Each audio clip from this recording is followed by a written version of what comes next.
කොහොමද ළමයි ආවේ ඇඳුමක් ගැන කියන්නේ නෙමෙයි අපේ චබී බෝලේ උණ්ඩ තියෙන ප්‍රශ්න ටිකකට උත්තර දෙන්න. ගොඩාක් වෙලාවට මට කතා කරන්නේ ටිකක් ප්ලස් සයිස් වල කට්ටිය. අපේ චබී කෙල්ලෝ තමයි මට කෝල් කරන්නේ ඇඳුම් ගන්න. මොකද එයාලා ගොඩක් වෙලාවට කියන දේ තමයි නංගි අපේ සයිස් එකට ඇඳුමක් ඔයාගේ ওই ප්‍රයිස් වලට අපිට එළියෙන් ගන්න බෑ කියලා. ඩිලිවරි චාර්ජ් එකක් ගෙවලා ගෙන්න ගත්තත් පාඩු නැහැ කියනවා මේ මොකද සාමාන්‍ය රුපියල් 18 ඒ වගේ ප්‍රයිස් එකකට යාළට ගවුමක් ගන්න හරි අමාරුයිලු. අන්න ඒ ප්‍රශ්නෙට උත්තරයක් දෙන්නම් මම. ඔයාලා ඇඳුමක් තෝරගද්දී සැලකිලිමත් වෙන්න ඕනි දේවල් තියෙනවා. ඒ වගේම තමයි මට කතා කරන ගොඩක් අය කියන නංගි ඔක මට හරියයිද? මට ගැළපෙයිද? මගේ පපුව විශාලයි බඩ තියෙනවා. මගේ ඇඟ වැඩි පේන්නේ නැති වෙන්න, මහත පේන්නේ නැති වෙන්න අඳින්න ඕනි. ඕම් ප්‍රශ්න ගොඩක් තියෙනවා. එතකොට ඔයාලා වියදම් කරන මිලට සාධාරණයක් වෙනවා වගේම තමයි සමහර අය කියන ඇඳුම අරන් ගෙදර ගිහලා ඇඳලා බලමු දවස් දෙකක් අඳිද්දි ආය අඳින්න බෑ හිතනවා කියලා. ඒතකොට ඔයාලා වියදම් කරන මිලට සාධාරණ විදිහට ගන්න ඇඳුම කාලයක් පාවිච්චි කරන්න පුළුවන් විදිහට ඔයාලට ගැළපෙන ඇඳුමක් තෝරගන්නේ කොහොමද කියලා තමයි අද මම කියලා දෙන්න යන්නේ. වීඩියෝ එක දිගටම බලන්න. ඔයා YouTube එකෙන් නම් බලන්නේ subscribe කරලා තියාගන්න. ඊළඟ පාර කියනවා කෙට්ටු ගෑන ළමයින්ට කොහොමද ලස්සන ඇඳුමක් තෝරගන්නේ කියලා. හරි.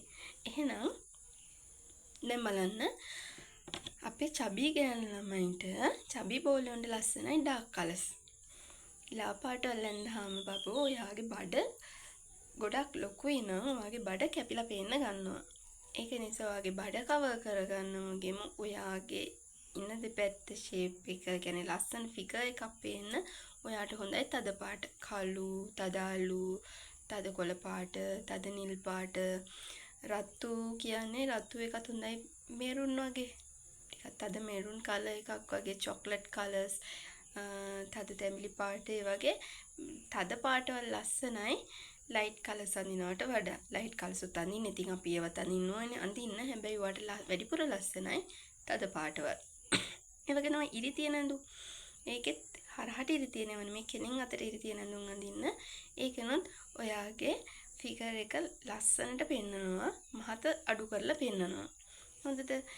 ඒ වගේම තමයි ඔයා ජීන්ස් අඳින්න කැමති කෙනෙක් නම් ඔයා හයි වෙස්ට් එකක් අඳින්න. මොකද ඒකෙන් බඩ පිටිපස්සට තද කරනවා වගේම තමයි ඔයාට පුළුවන් නම් මම දැකලා තියෙන ගෑනු ළමයි ෂර්ට්ස් එහෙම අඳිද්දි ඉස්සරහින් යට කරලා විතරක් අඳිනවා. අන්න ඒ වගේ අඳහම ඇත්තටම ලස්සනයි.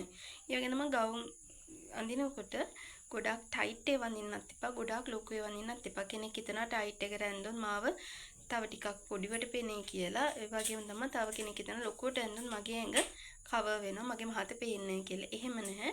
ටයිට් එකට ඇඳුත් ඔයාගේ ඇඟ කැතට පේනවා ඇත්තටම කිව්වොත්. ඒ වගේම තමයි ගොඩක් ලොකුට ඇඳුත් ඔයා තව ටිකක් මහතට පේනවා. ඒ හින්දා පුළුවන් තරම් බලන්න ඔයා ඇඳාම ඔයාගේ ඇඟට සාමාන්‍ය ප්‍රමාණයේ තියෙන විදිහට ඇඳුමක් තෝරගන්න. ඒ වගේම තමයි හයිනෙක් ඩ්‍රෙසස් අඳින්න එපා. හයිනෙක් කියන්නේ අපේ බෙල්ල කවර් වෙන ඇඳුම්. ඒවා අඳින්න එපා. බෙල්ල කවර් වෙන්න නැන්දම ඔයාගේ පපු ප්‍රදේශය හයිලයිට් වෙලා පේනවා. කෙනෙක් හිතන්න පුළුවන් පපුව ඇරෙන ඇඳහම කැතයි එහෙම කියලා. එහෙම නෙමෙයි. සාමාන්‍යයෙන් අපි පපුව ගොඩාක් ඇරෙන ඒවා නෙමෙයි. සාමාන්‍යයෙන් මේ වගේ පොඩි වීනෙක් එකක් තියෙන එකක් පොඩ්ඩක් හරි කර ඕපන් වෙන එකක් ගොඩාක් අර පපුව විවෘත වෙන ඒවා නෙමෙයි. සාමාන්‍ය ප්‍රමාණය කර කපපු ඇඳුම් අඳිනවා නම් ලස්සනයි. හයිනෙක් එකක් ඇඳුත් ඕනම ගෑනු ළමයෙක්ගේ පපු ප්‍රදේශය හයිලයිට් වෙලා පේන්න ගන්නවා. කියන්නේ පපුව විශාල කෙනෙක් නම් ඒක ගොඩක් පේනවා වැඩි. ඒක නිසා ගොඩක් හයිනෙක් ඒවා අඳින්න එපා. අත තියෙන ඇඳුම් අඳිනවා නම් ගොඩක් ලස්සනයි. පොඩි පෆ් ස්ලීව් එකක් වගේ එහෙම නැත්නම් බෙල්ල තක කඩා හැලෙන තක් වගේ තියෙන ඇඳුම් අඳිනවා නම් ඒත් ලස්සනයි. තව මොනවද? shoes සපත්තු දානවා නම් සැන්ඩල්ස් දානවා නම් ඔයාගේ ස්කින් කලර් එකට මැච් කරලා ගන්න. ගොඩාක් පැහැපත් හමක් තියෙන සුදු කෙනෙක් නම් ඩාර්ක් කලර්ස් තියෙන ඒවා දාන්න එපා. මොකද ඒකෙන් වගේ සපත්තුව කෝට් ෂූ එක හරි ස්ලිපර් එක හරි ඒක හයිලයිට් වෙලා පේනවා වගේම ඔයාගේ කකුල මහතට පේනවා. ඒක කකුල මහතට පේන එක අඩු කරන්න හොඳම දේ තමයි ඔයාගේ ස්කින් කලර් එකට මැච් කරලා සපත්තු සෙරප්පු ගන්න එක.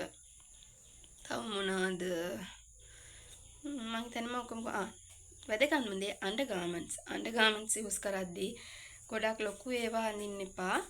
ඔයාගේ ඇඟට ටයිට් වෙලා හිටින ටිකක් හිරට තියෙන අන්ඩර්ගාමන්ට්ස් යූස් කරන එක චබි ගර්ල් කෙනෙක්ගේ ඇඟ ෂේප් කරලා මහත අඩු කරලා පෙන්වන්න ගොඩක් හේතුවක් වෙනවා.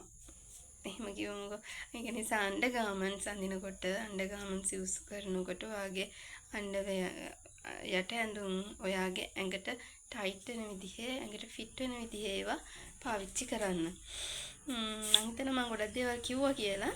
එහෙනම් අපේ චබි කෙල්ලොන්න මේ වීඩියෝ එක ගොඩක් වැදගත් වෙයි කියලා හිතනවා. ඊළඟ වීඩියෝ එකෙන් ගේනවා කෙට්ටු ගෑනමින්ට සාමාන්‍යයෙන් තමන්ගේ ඇඟ පිරුපුන් ඇඟක් විදිහට පේන්න කොහොමද ඇඳුම් තෝරගන්නේ කියලා වගේම තමන්ට හරියන ෆැෂන් එක කොහොමද තෝරගන්නේ කියලා ඉස්සරහට එන වීඩියෝස් වලදී කියලා දෙන්න බලාපොරොත්තු වෙනවා. එහෙනම් ෆලෝ කරලා තියාගන්න. YouTube එකේ නම් බලනවා subscribe කරලා තියාගන්න. අනිවාර්යෙන්ම මේ වගේ වැදගත් වීඩියෝස් ගොඩක් ඔයාලට ඉස්සරහට දැනගන්න පුළුවන් වෙයි. මහාන කෙනෙක්ට වගේම ෆැෂන් කරන කෙනෙක්ට වගේම සාමාන්‍යයෙන් එළියට පහළියට බහැලා යන අපිට ඕනම කෙනෙක්ට මේ දේවල් වැදගත් වෙනවා කියලා හිතනවා. එහෙනම් ගිහින් එන්න උත්සාහයි හැමෝටම වැදගත් දෙයක් ඉගෙන ගත්තා නම් ෆලෝ කරගෙන යන්න උත්සාහයි.